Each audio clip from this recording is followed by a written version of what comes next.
Hey, everybody, and we are back once again to Beer Time with Big Bird this lovely Friday evening. I almost forgot the name of the show there for a second. But yes, welcome once again. It is time to ring in yet another glorious weekend with a nice, cold, tasty brew while I discuss a few stories from the week and get us all prepped up for our weekend. We got a very special weekend we're going into this weekend. It's like technically 4th of July weekend, but 4th of July is like on a Tuesday. So the timing's super weird. I, for one, have got the 4th and the 5th off of work, so I'm very excited about that. But yeah, so let's do it up proper. Let's kick it off. Ooh, as the beer sprays everywhere. Today's beer is the lovely GMO beer that Donovan and I had on the last podcast a couple weeks ago.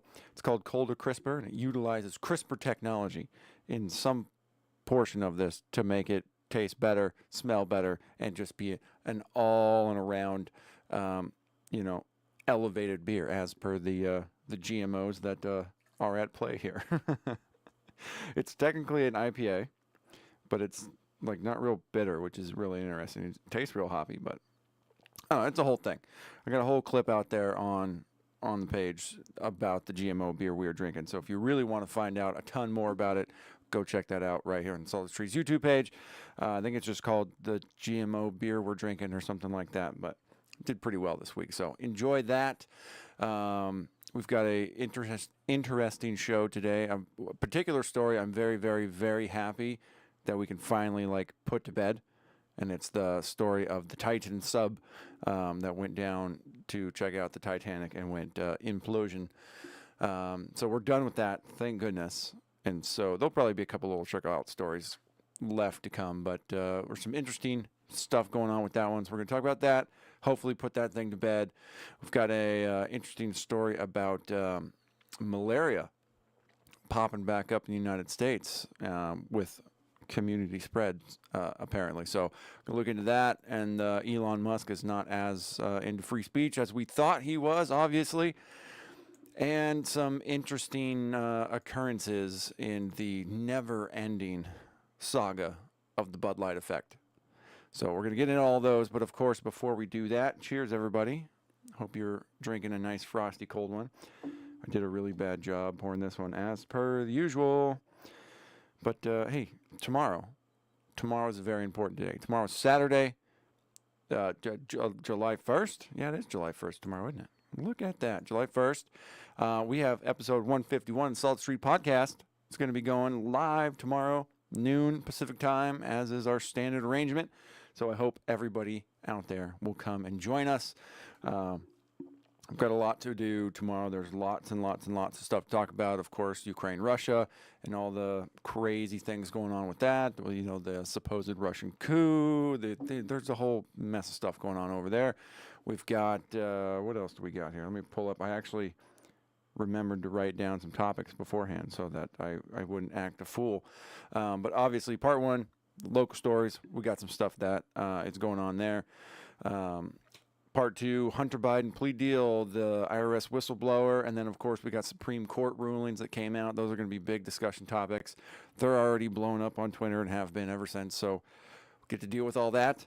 And then also we're going to be going through institutions of America, greater institutions, what they're doing, what their purpose is, if they have purpose anymore, and if we should indeed be as distrustful of our institutions as we generally like to say we should. And then, of course, part four is grab bag, and that's always a good time. I've already got a few good things there.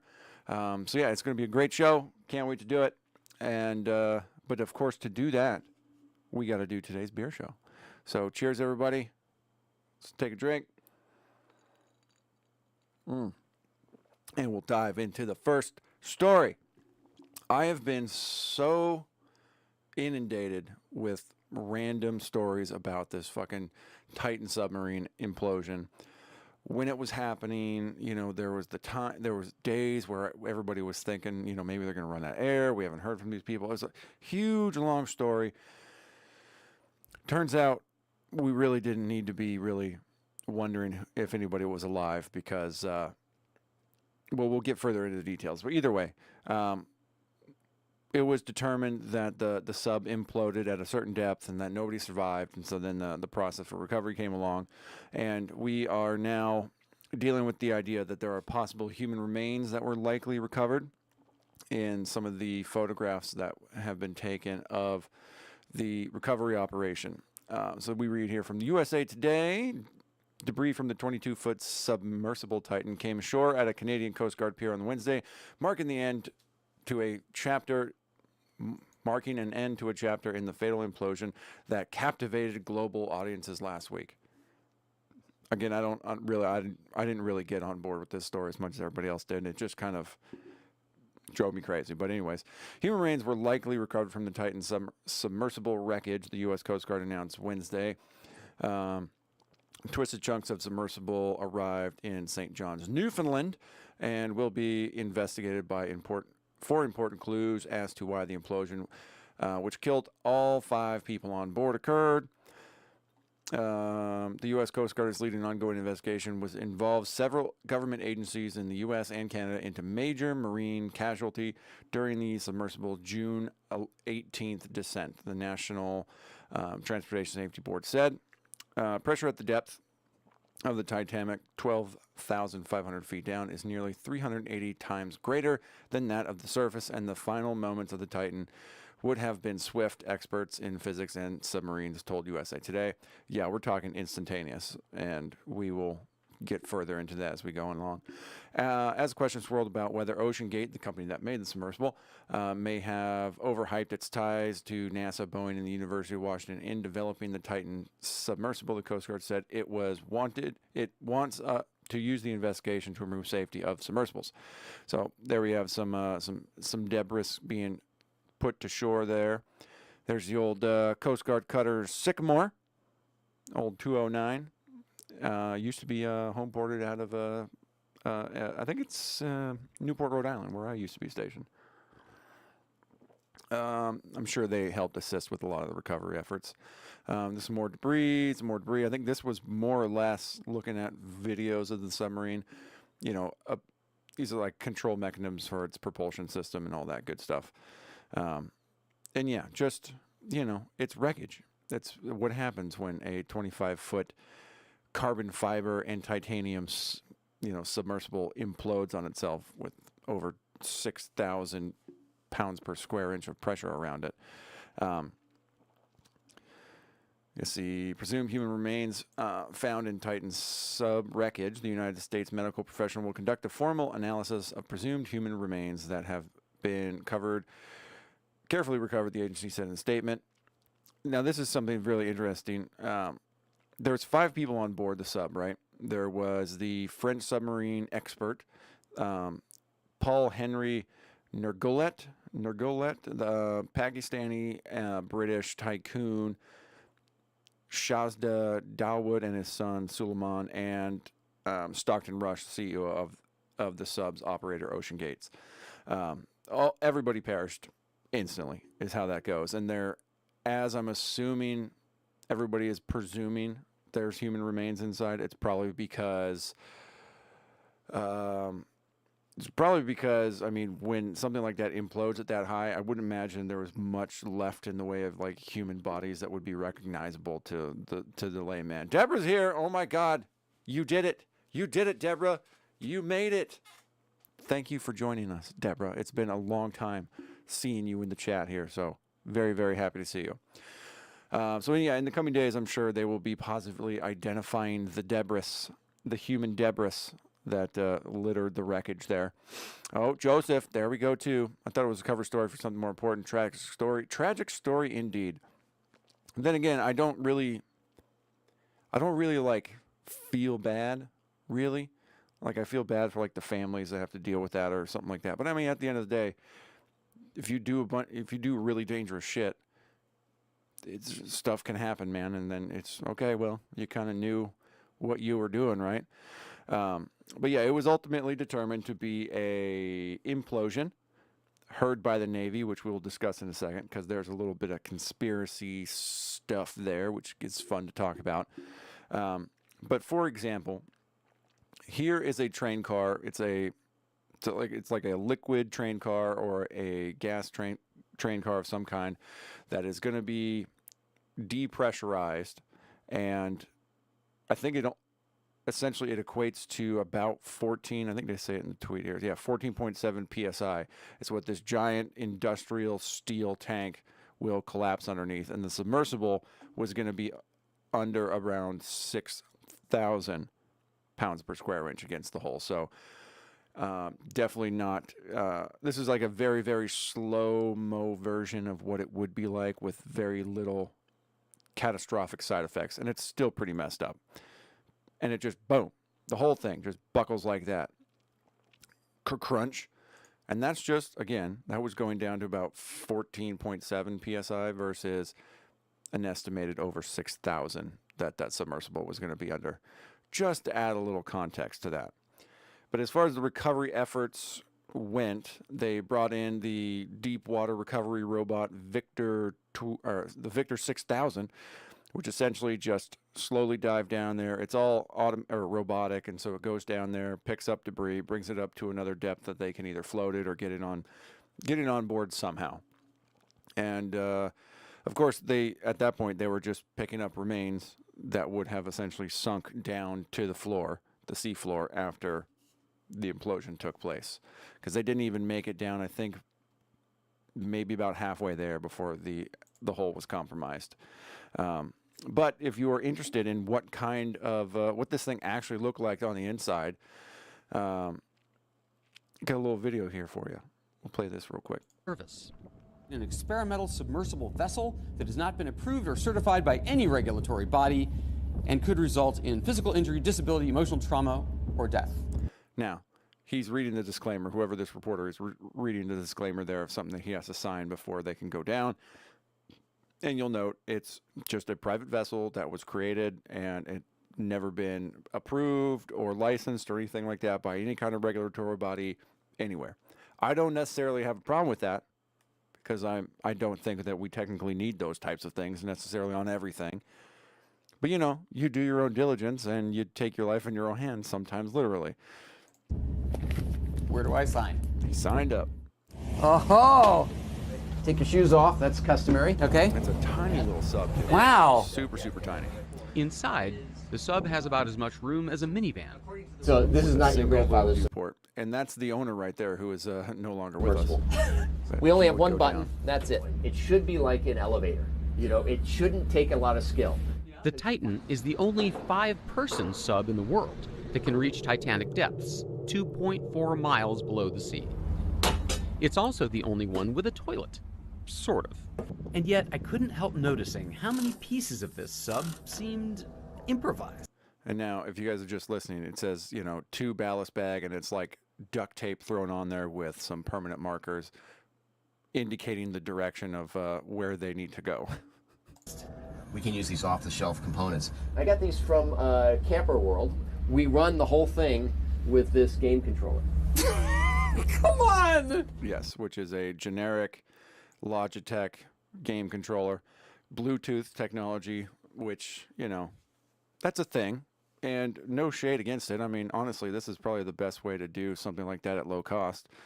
And it serves its purpose. The guy said in other videos that they would keep 2 or 3 extra on board the sub anyways in case something went out. But realistically, all you're really doing is telling it up, down, left, right, you know, pitch up, pitch down. It's really not that extensive. It could be certainly done, especially with today's technology, with a little controller like that. All the people hating on the fact that this thing wasn't super sophisticated with all these bells and whistles and buttons and dials and lights. You don't really need that anymore. That would do the job right there just fine. Whole structure integrity is probably an entirely different, you know, conversation, because this sub was made out of titanium and carbon fiber. 2 very different materials, obviously, are going to have different ways of shrinking or growing based off of how much pressure is on them.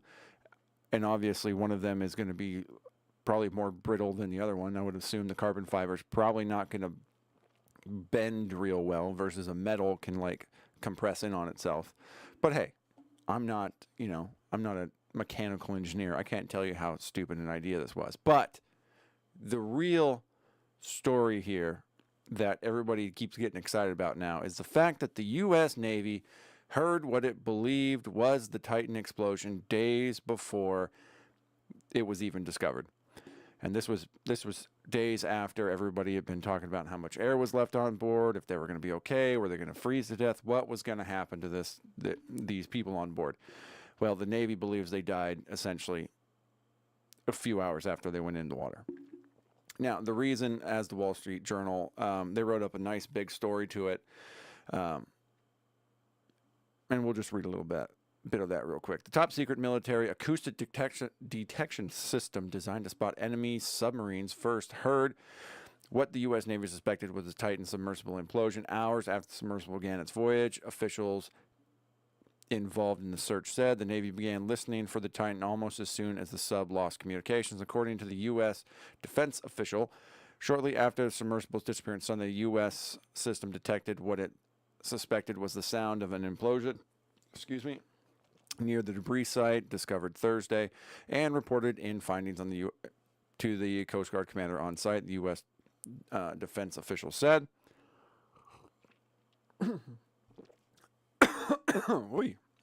Excuse me. While the Navy couldn't say definitively the sound came from the Titan, the discovery played a role in narrowing the scope of the search for the vessel before its debris was discovered Thursday, the official said. Oh, but they heard tapping on Wednesday, they said. And that's, Deborah, that is exactly my point. I'm really wondering, these people, I mean, there was, who knows exactly what anybody was actually hearing, but I saw the videos that played the recording of sound, sounds on the hole that, they at least suspected were like people on the insides trying to be like, hey, we're down here. But, that's... I'm just saying it's a real big ocean, and who knows what happened. Could have even just been the sound of the debris falling down and hitting the floor. You never know really what that was, or if it was anything. We're trying to detect sounds down there, thousands of feet below the earth or the water. So I don't know, man. I don't know what anybody was thinking at that point. All the little updates that we were hearing, I was just kind of like, just intaking them and going, okay, well, I guess we'll see or we won't see. I guess we'll find out maybe eventually. Because there's so much, dare I say, misinformation about things like this, especially when our own U.S. government isn't being that upfront about things.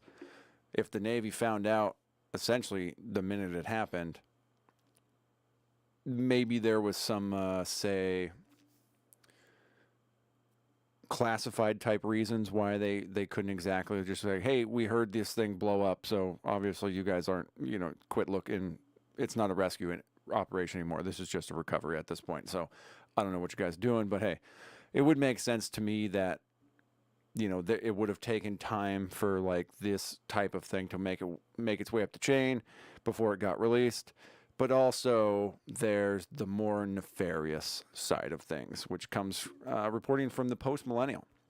U.S. Navy detected Titan implosion on Sunday, but Biden admin only released news on Thursday after the Hunter plea deal and whistleblower reports were released. There's your conspiracy theory for you. It's just, who knows? It could be, It could have just taken that long for this thing to get up the chain to actually be released like that. The commanders on the ground might have known before we did, and the next thing you know, it's just we're hearing about it so late in the game at this point. Who really knows? But Libby Emmons, writing for the Post-Millennial, continues here. The implosion of the Titan submersible submarine that went missing Sunday was known to the U.S. Navy days ago, though the U.S. Coast Guard only found debris on the wreckage. Of the wreckage on Thursday, underwater microphones, the Wall Street Journal reports, which are used to detect enemy submarines, detected the implosion. It was revealed by the Coast Guard that the Titan suffered a, quote, catastrophic implosion. Probably would have imploded so fast that the people's on board's brains probably didn't even have time to realize what was happening. They were there 1 second, and then they were just gone the next. So there was probably no pain, no suffering, no fear. No, it was just going down. Everything's cool. Oh, now we're dead. Probably what happened. Let's see. The Navy did not named the system that was used to detect the implosion. The U.S. Navy conducted an analysis of acoustic data and detected an anomaly consistent with the implosion or explosion in the general vicinity of where the Titan submersible was operating when communications were lost, the Navy said in a statement. While not definitive, this information was immediately shared with the incident commander to assist with ongoing search and rescue. So it sounds like they were briefed right there. Was that a hunter tapping by chance? That's funny right there. Yeah, but it's all about distracting from Bunter Hayden walking on multiple crimes. Amen, Deborah. And just so that we're clear, we will be going into depth tomorrow on the podcast about all that Hunter Biden info. So the information was not released sooner. That the information was not released sooner was believed by some to be a distraction from the ongoing Biden scandals surrounding bribery, FBI cover-ups, and Hunter Biden's influence peddling. No way. It was revealed on Thursday by House GOP that Hunter Biden demanded money from China while Joe was in the room with him. I'm sitting right here with my father, and we're waiting for your phone call to see why I don't have my fucking money there, G. We'll actually pull up the true. That's just me having fun. We'll pull up the true text tomorrow. This was revealed by an IRS whistleblower who testified at the House just one day after Hunter Biden guilty plea to tax crimes as part of a plea deal. A further crime of obtaining a firearm by lying on a background check form appears likely to be dismissed pending conditions. Amen to that, because nobody else would be getting that deal, right? Human Events Jack Posobiec, also known as Poso, made this connection, saying that the Wall Street Journal is reporting the U.S. Navy detected the Titan. Yep. We just look at his tweet there. It says, holy shit, the Wall Street Journal reports that, and the entire thing is a distraction op. It's going to be so fun. The New York Post, Miranda Devine, weighed in as well. The Biden administration knew the Titan submarine imploded Sunday, she said, but waited until today to make it public. Convenient smokescreen for today's House Ways and Means release of IRS whistleblower testimony of DOJ sabotage of the Hunter Biden investigation. So a lot of people not very happy about this situation, mostly because they feel like it's a cover-up. And I don't know if I can blame anybody for thinking it could be a cover-up, because that's kind of what the Bidens do, right? They have a proven track record of causing diversions to essentially get around their illegal chicanery. It's not a good deal, and so this would be a very nice surprise if all of a sudden there was legitimate reasons why we kept the search up and did all this and tried to come up with ideas to rescue these people when they're still alive, when the Navy just was like, yeah, they're probably dead, and that's it. It probably cost untold numbers of tax dollar money to keep this search going when all they really had to do was go to plan B, where they're just recovering things. Who knows? But either way, we'll probably never know. So that'll be fun. But either way, everybody on board's dead. We feel like we know why, because it was an implosion. There was probably something to do with hull damage or something like that. It sounded like they've made the dive before in that same submersible, so that's how that goes. It was a tragedy, people. How could you even think that? Where's my pearls, Joseph? I need to clutch them. I need to clutch my pearls. Okay, so that was fun. I'm really, really hoping that we can never, ever, ever talk about this fucking Titan submersible ever again. I didn't like the story. I hated how much it just infested every social media feed everywhere. It was all anybody was ever talking about. Which, again, kind of makes me wonder if, that was, the whole... Maybe that was the reason why that was going on.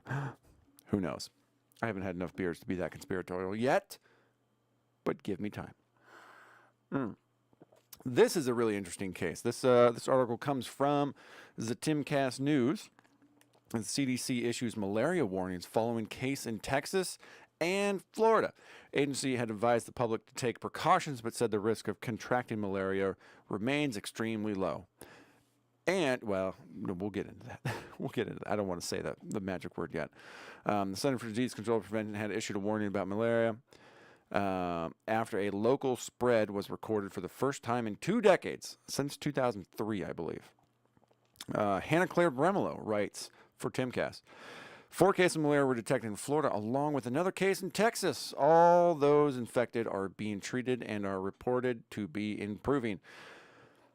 Quote, despite these cases, the risk of locally acquired malaria remains extremely low in the United States, said the CDC in its June 26th health advisory.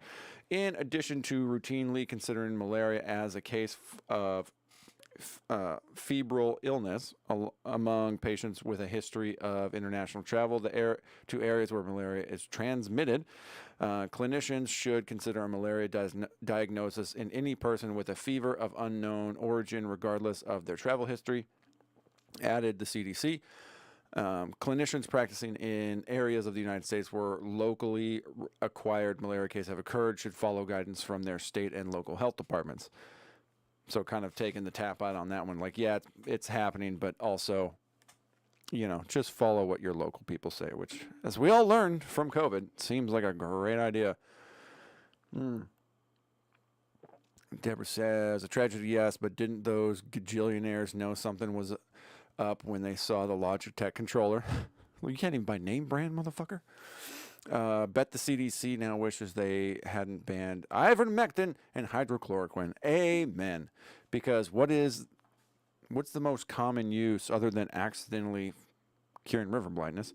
The most commonly used prescription for ivermectin is for the prophylactic treatment of malaria. So there you go. People you take that stuff before you go down to the jungle. If you go down to the Amazon or something like that, it's like standard practice, because it is a very, very good drug to help. I don't know if it's so helpful after you've already contracted malaria, but I do know that as a prophylactic use, that is widely used for that reason. Let's see here. The last time locally acquired mosquito-borne malaria was detected in the United States was in 2003. There it is. At the time, 8 cases reported in Palm Beach County, Florida. Malaria is a potentially fatal disease transmitted to humans bitten by mosquitoes carrying the underlying parasite, namely the female Anopheline mosquito. Symptoms of malaria include high fevers, shaking chills, and other flu-like complaints. Symptoms of the illness can appear 10 days to 4 weeks after infection, though. So some people do not develop malaria until a year after exposure. Holy shit. That seems terrible. That's terrible. Be rolling around with something for over a month or even a year before you start getting symptoms of it. People who are infected and go untreated are at risk of developing complications and of death. Approximately 2,000 people are diagnosed with malaria each year in the United States. Notably, a large majority of those cases are travelers or immigrants who have recently spent time in places where malaria is common, including South Asia and sub-Saharan Africa, per the CDC. Horse dewormer to the rescue. Let's see. Worldwide, there are 240 million annual cases of malaria reported, whatever agency that is. For those, 95% are detected in Africa. Damn, Gina. Florida Department of Health has encouraged residents to take precautions to reduce risk of being infected, especially at sunrise and sunset when mosquitoes are the most active. Residents have been encouraged to wear long pants and shirts, as well as to apply bug spray and avoid areas with high mosquito populations. In 2012, 65 cases of imported malaria were reported in Florida. Stated the department, all 65 cases were associated with travel or immigration reasons given for travel to malaria in endemic county included 43% visiting friends and relatives, 29% for business, 9% of cases were recent immigrants, 8% tourism, 5% student or teachers, and 6% unknown reason. Okay, I don't really know why anybody needed to know that, Hannah Claire, but that's fine. So yeah, another reason to not go to Florida. Just saying. I'm not going to go down. We got malaria rolling down there. Same with Texas. Now I'm starting to wonder, maybe it all just came from Californians. All the immigrants that migrated from California to Texas and California to Florida, sounds like they brought the malaria with them. So there you go. Another fun little conspiracy side of things is the Bill Gates made all this happen. Maybe a convenient term for millions of people flocking to the free states. Yeah, there you go, Joseph. Just got to find a way. We just got to find a way.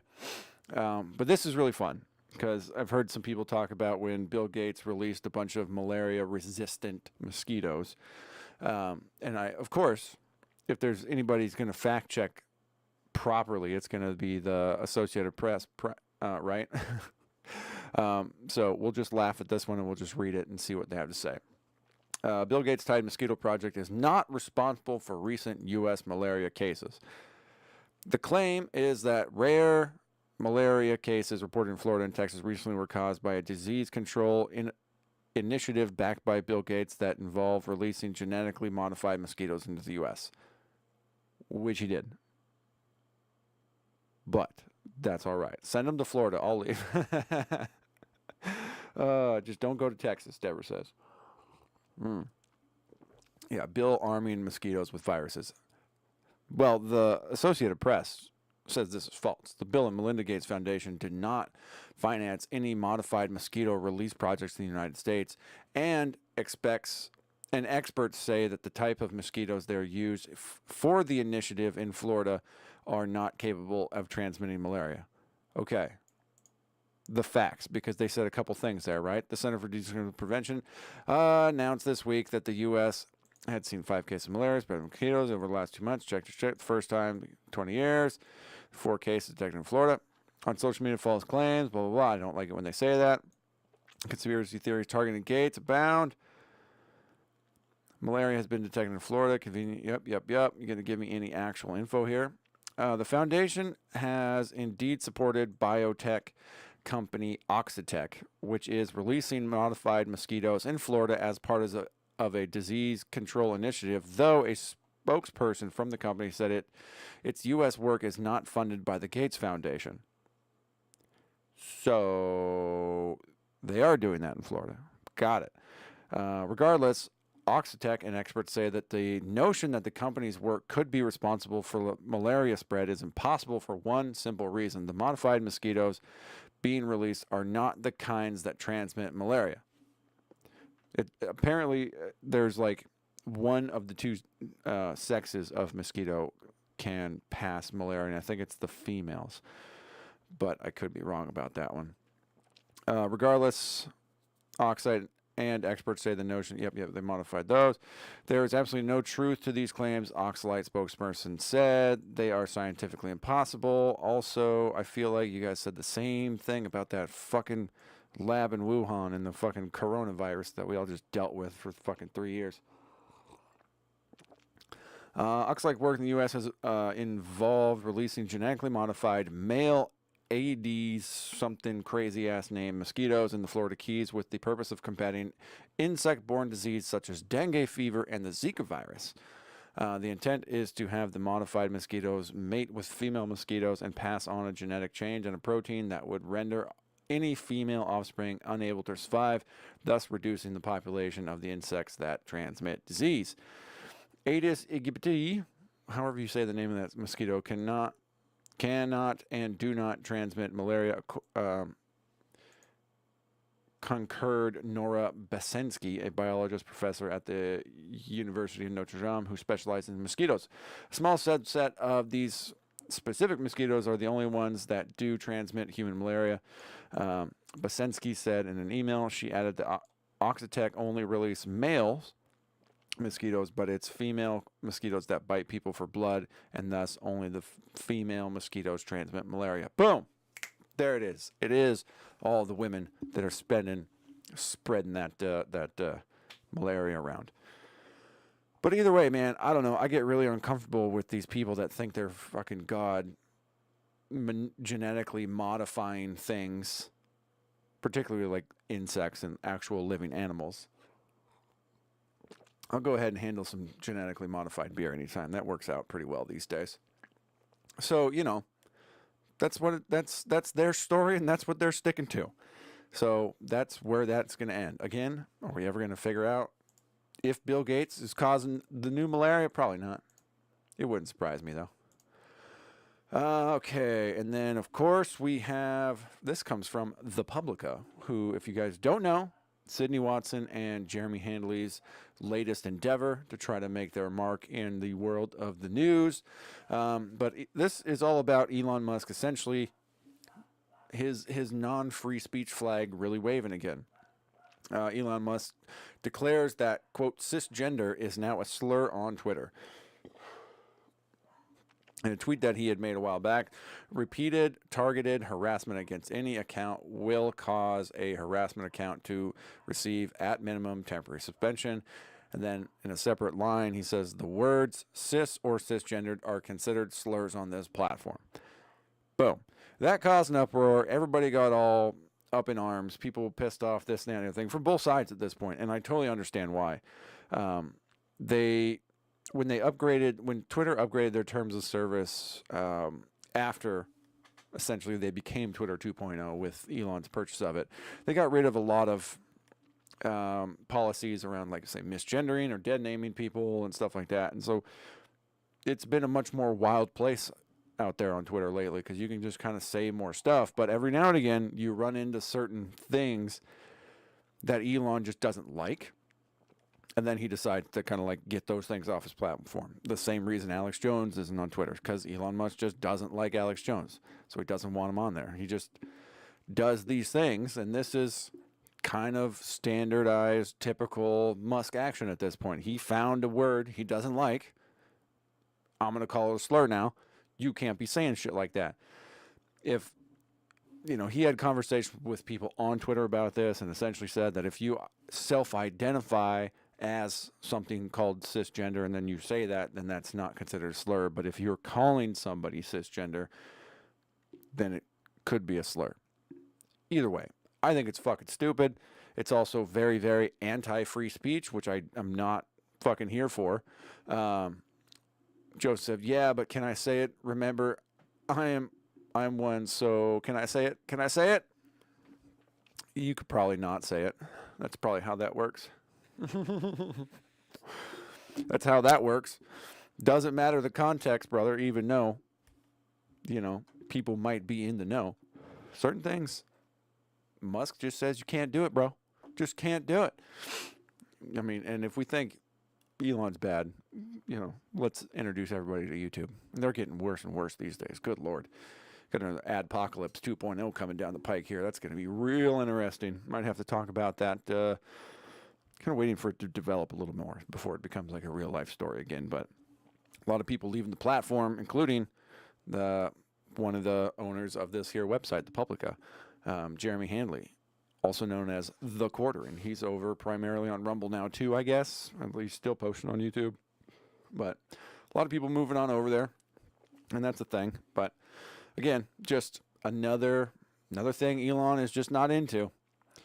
Okay, so now we're going to finish up the show with some beer talk, unfortunately, if you can call it beer. It's always brewed using the choicest hops, best barley, malt, and rice. Right, there you go, Bud Light. So if we all recall, all the way back April 1st was more or less when the whole Dylan Mulvaney thing went down, and then they went quiet until April 14th, and they just kind of put out the first little tweet. It was like, hey, TGIF guys, can we be cool with this now? Can we all move on? You're going to quit boycotting me? Well, they hadn't jumped back on Twitter until last week. From April to mid-June, over a month. April, May, June, like over almost 2 months. And then they really started going back at it. Lots of ads. Everybody sporting their Bud Light, just little memes and stuff like that. Pretty much posting every day. They announced the return of the Bud Light night, which is, you know, a thing, and they're still rolling strong. Even today, it's 4th of July weekend. Enjoy some beer with a picture of Bud Light. So they're not afraid to be back on social media. So that's a thing. Why Bud Light? They ruined the Zach Brown band. I'm heartbroken. Yeah, little Jacob Brad. CEO of Bud Light, Anheuser-Busch, he went on one of the morning shows, CBS Morning, and was asked whether or not he regrets anything, whether he would have changed anything. And I'll just play for you the first little bit, and you'll basically find out that this former member of the CIA is not going to give anybody any answers. Given the moment we're in, this moment in America with trans issues at the top of a Republican social or conservative political agenda, knowing what you know now, if you could go back, would you send this can to this one person again? There's a big social conversation taking place right now, and big brands are right in the middle of it. And it's not just our industry or Bud Light. It's happening in retail. It's happening in fast food. And so for us, what we need to understand is, deeply understand and appreciate, is the consumer and what they want, what they care about, and what they expect from big brands. So this is So that was definitely not answering his question. And then he's going to try to rephrase and ask him again, and he's going to give the same type of answer. Just the whole nothing. I'm going to say a bunch of words, sound all cool and fun, and then everything. Then I'm not going to answer a question. So they've moved on. They've actually fired the 2 people that were responsible for it. They've been on a leave of absence until now, but then I think last week or the week before, they ended up actually firing them. So they took a permanent leave of absence. No longer there anymore, and he's not taking any kind of responsibility for it. They're just kind of, it's been long enough. Let's put out some ads and let's move on. They sponsored floats and pride parades this month. They've been doing their usual Bud Light thing. So that's that. And of course, Dylan Mulvaney has resurfaced in another way too long post that Dylan always does. It drives me insane. But I watched it so you don't have to, and you don't have to listen to it. Moral of the story is here, Dylan is disappointed in Bud Light for not standing with him, essentially, this whole time. Well, they just ghosted me. Nobody ever talked to me about this, none of this, so I'm kind of pissed off with them. And I'm not saying everybody should go out there and support trans nonprofits and stuff like that, but then at the very end, he asked people to go donate to this specific one that he's on. But Dylan is expressing a lot of very deep-rooted anger and frustration with the lack of brand support in the overall trans community. And so that was the great triumphant return of the Dylan Mulvaney, and hopefully the Bud Light story will kind of come to a close at this point. We could still keep it a cultural meme. For the love of God, I really want to do that because it's really fun to just have something nonsensical to make fun of your friends about. And other than that, I hope we can all move on and realize that these corporations do not care about us. They do not care what happens to us. If they feel like they're gonna get behind something, it's because they think that they can make more money from it. They don't actually care about any of it, and that's what really matters here. And actually, I want to promote the Salt the Streets Patreon right now. You can go over there and sign up at patreon.com/saltthestreets. You can follow my buddy Donovan over there, alpaca_Donovan on Instagram, and at Salt the Street on Twitter. I'm at Big Bird Offie on all the things. And of course, we are at Salt the Street on all the other things as well.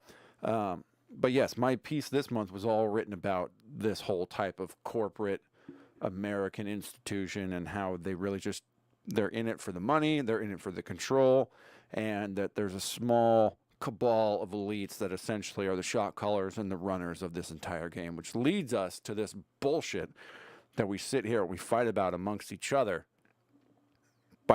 while corporations just sit back and do what they do, steal money from us and lobby to get our rights taken away. So that's what my piece is about. Donovan's got a great piece up there as well. So be sure to check all that stuff out. Any level of subscription, I think it's any level, $5 or more, I think was what we usually say, gets you the monthly newsletter. So come over there. And of course, I want to thank the executive producer of Salt the Streets, Mr. Zeke himself, the man, the legend. He is the executive producer of this show and all the other shows that we do. Why? Because he's like the top G. He's the true Salt the Streets top G because he is our biggest, most badass supporter. even before we had a Patreon. So shout out to you, executive producer Zeke. If you would like to be shouted out as an executive producer, go out over to the Patreon, check out the various tiers and all that good stuff. We've got some perks on there. And of course, if you want to become a patron at any level and aren't really interested in the perks that we have listed there, hit us up. We'll come up with something new and we'll make it work for all of us. Again, tomorrow, noontime, right here, Salt the Streets. It's going to be an amazing show, episode 151. Quick question. Are you in a cult if they're paying you to say the cult stuff? Ooh, Joseph, that's a really good question. I'm going to think on that because my initial response is like banality of evil type response. But I have a let me ask you this question for Donovan tomorrow. But it's a very big, very broad existential question. And I'm going to ask him that question beforehand, Joseph, and we'll get his response to that too, because I really, really, really like that question. How do I hit the button again? I forgot. I got to hit the button and then a big. Nope, that's not it. Yeah, I'll check the comments later. We'll just copy paste. Boom. So I'm going to ask him, and so for Donovan and myself and all of us here at Salt the Streets, this has been Friday Night Beer Time with Big Bird. I hope to see everybody tomorrow for the podcast live noontime right here. Noon Pacific time, I should say. Noon Pacific time right here. Them jokes better be funny, bro. They're not going to be, Joseph, so just gear up for that. We'll see everybody tomorrow. Peace.